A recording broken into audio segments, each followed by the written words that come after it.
What's up YouTube, the Rogue Duelist here, bringing you a featured deck profile by my housemate Chris. He is presenting a branded deck and I'll let him take over.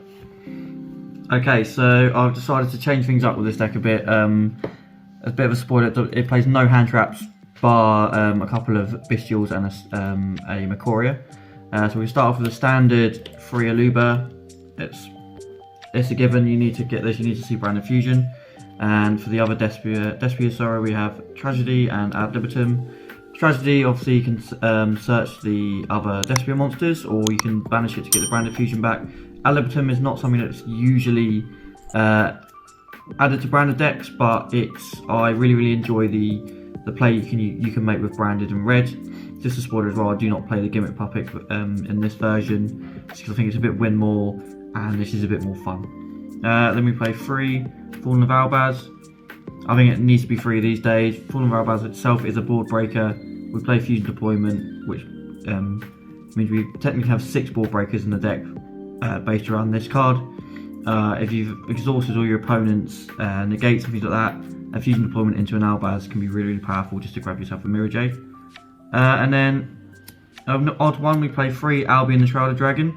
I've decided to put Branded and High Spirits in this deck. And also, any time we draw Albion, it's a really beneficial card. It's either an Upside Goblin, it's sending a Retribution, it's sending a Branded Fusion. It's really useful. So I've decided to try and play around with those. We play 2 Cartesia. They are our Fusion Deployment target. They're a way of dodging Imperm, dodging Effect Failure. Should we be able to get this out before we summon an Aluba or something like that? So really useful, and obviously it goes into a Grand Wignall, which is really good for dumping things into graveyard that we might need, aka Saronir, Albion, which gives us our Branded Fusion. The one of Quem is really good. When it comes up, if we can get this out of branded opening and have a normal summon of Aluba, that's really good. Just has that recurability, grabbing back Mirror Jade, grabbing back Albaz, things like that, absolutely excellent. One more Courier. I love searching Macoria off branded loss, especially if it's our 4th summon. Therefore we can get past the Nibiru, and it's just an extra interruption which is very easy to actually to search in our turn. And our way to branded loss is the Bestial Lubellion, along with Saronir and Magnum as our Bestial targets. So Lubellion is obviously, like I said before, it's our way to get to branded lost. Really useful. We just send it off Branded Fusion. Saronir again is one of our pieces to be able to play. If our Branded Fusion gets negated, we can search for it with Retribution next turn, or if we don't see our Branded Fusion in hand, we have ways to dump this to the graveyard to then see Branded Fusion back from the graveyard to our hands. It's brilliant. And speaking of the Branded Fusion, we're always going to play 3 of this as long as it's available at 3. 3 branded opening to get ourselves to Aluba or Quem. It tends to be Aluba in our opening play unless we've already drawn it.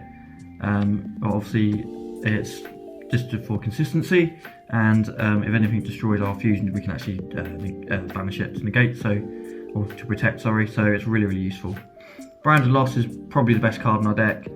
Just lets us play around so many things bar Ash, and really insulates a lot of the plays in the deck.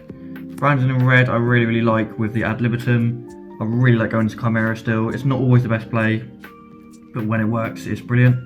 We've got Branded in High Spirits. This is so recurable because we're always sending fusions to the grave, and because we play the 3 Albion and the Bestials and the Albazes, we've got loads of ways to be able to use this card. So I'm trying it out for now. I just want to see how it goes. Got the 3 Fusion Deployment, which we talked about earlier, which is a pseudo board breaker.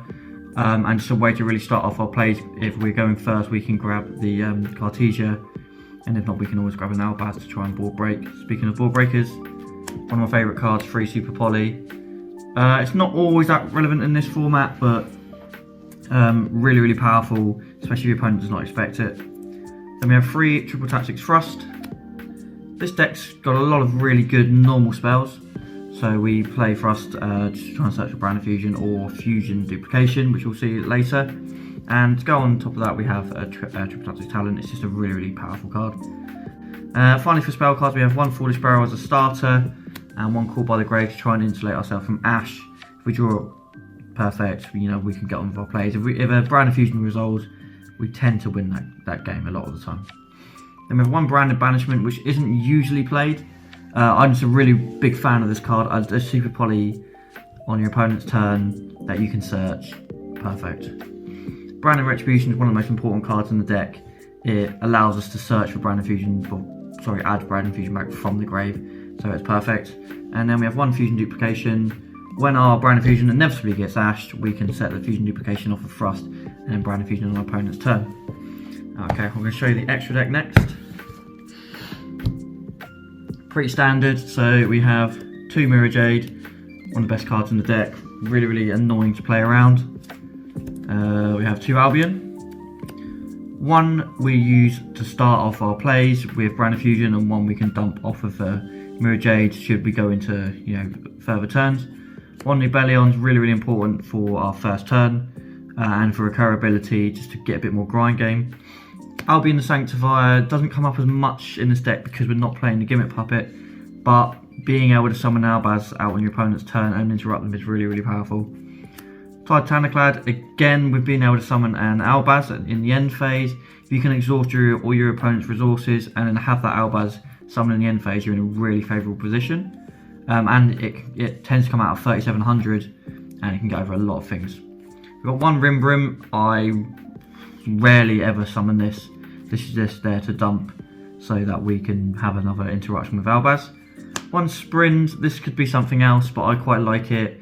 The ability to move its columns is actually quite useful sometimes, and it, confused with any special summon monster, so that does come up quite a lot. Grand Quignal is really important, especially if we don't see Branded Fusion in our first hand, but we have access to this card. We can start dumping things like Saronir and Albion, and therefore grab our Branded Fusion. Quiritus is our target for Grand Quignal. It's also just really annoying, especially if your opponent's not playing a fusion deck.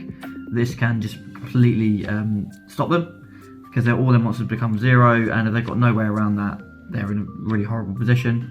We have got Guardian Chimera, really good. I love this card so much. It's not so relevant these days, but when it goes off, when you can brand it in red into an Ablib, into another Mirror Jade, it's just perfect. And then we have a few super polymerization targets, one Dragon's Tepelia, one Mud Dragon, and one Garira. Onto the side deck. The side deck is really just whatever you want it to be, whatever the metagame is at this time. It's quite generic, but I want to show you anyway. Now that we've got Paintrops back at 2, I think why not? Great card. Just ways around some things like anti-spell and skill drain like that could be really hurtful for this deck. Then we have, move that up, 3 Droll and Not Bird, just really good against combo decks. It's just a bit of a blowout. It's worth playing. 3 Nibiru, again against combo decks. If your opponent doesn't play around it, you can pretty much win the game after you set this off. We've got some Thrustle. Tell you what, no, I'll do these 2 first. So 2 Cosmic Cyclone, again for things like anti-spell, because that can really hurt this deck. And then the last 4 cards are Thrust targets. So 1 Change of Heart, debatable whether I'll keep this in. I just like it. I've got a new collector's rare one, so I thought I'd play it. 1 Harpies. Arguably only really good against Rescue Ace at the moment. Labyrinth seems to just not care about it that much. Evenly Matched is great going second card, better against Labyrinth and Rescue Ace. So we're keeping it, and then one last one is Dimensional Barrier. Should we go up against mirror matches or synchro based decks and anything like that, just really useful.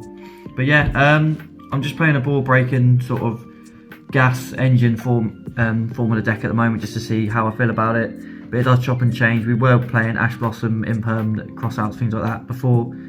But yeah, I'm always chopping and changing this deck. But at the moment, I'm really having fun with this. And just a lot of gas and a lot of fun. So yeah, that's it. Thanks for watching. Oh, sorry, one last card, guys. Sorry, it fell out the deck box. I was thinking this isn't right. There's definitely one more card. But yeah, it's the Brightest Blazing Branded King. We can search for this. Well, we can set it. And it's really useful. Especially if we've drawn Branded Red or we've drawn Branded Banishment already. I've been testing this card out, and it can be really powerful. It's not always the best one to search, but I'm just testing it like I'm testing some of the other cards in there. It's quite fun, so it's not necessarily a definite side deck card at all. and that's why it's in the side deck. But it's a good negate and definitely worth considering any branded deck. Cheers for that. If you like your deck, please give a like, and see you on the next one. See ya.